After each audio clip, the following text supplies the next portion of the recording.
গাজীপুর জেলার প্রতিযোগী হাফেজ সিফাতুর রহমান এবারে আসছে মঞ্চে। এসো কোরআনের আঙিনা, এসো শান্তির মোহনা। আসসালামু আলাইকুম ওয়া রাহমাতুল্লাহি ওয়া বারাকাতুহু। ওয়া আলাইকুমুস সালাম ওয়া রাহমাতুল্লাহি ওয়া বারাকাতুহু। আউযু বিল্লাহি মিনাশ শাইতানির রাজীম। বিসমিল্লাহির রহমানির রহিম। يسألونك عن الشهر الحرام قتال فيه. أعوذ بالله من الشيطان الرجيم. بسم الله الرحمن الرحيم. يسألونك عن الشهر الحرام قتال فيه قل قتال فيه كبير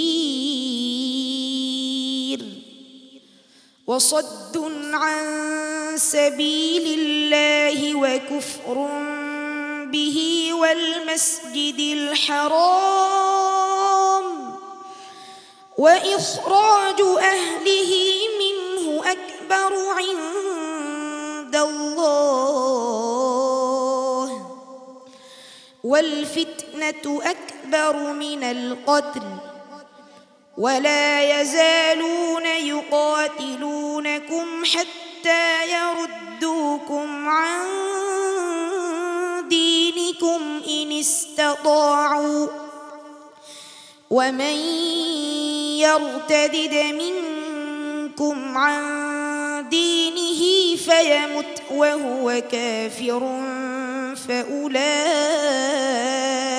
حبطت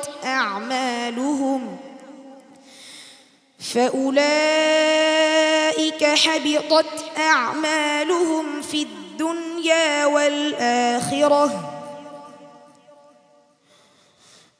وما لكم من دون الله فأولئك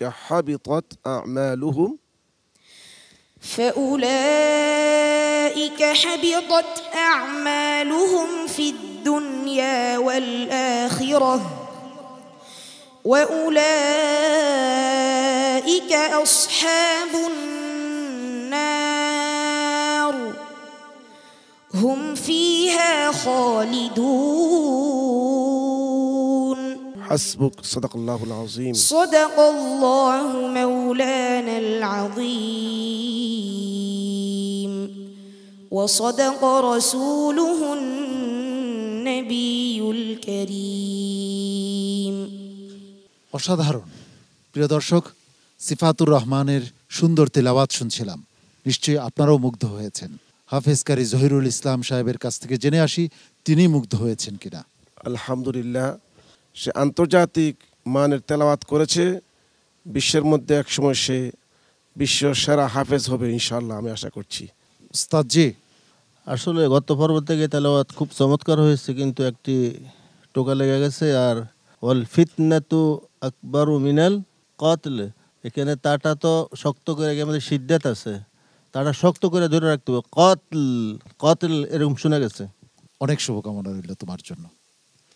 আসসালামু আলাইকুম ওয়া রাহমাতুল্লাহি ওয়া বারাকাতুহু। এ পথে আমাদের আহ্বান, জীবনকে করো মহিয়ান।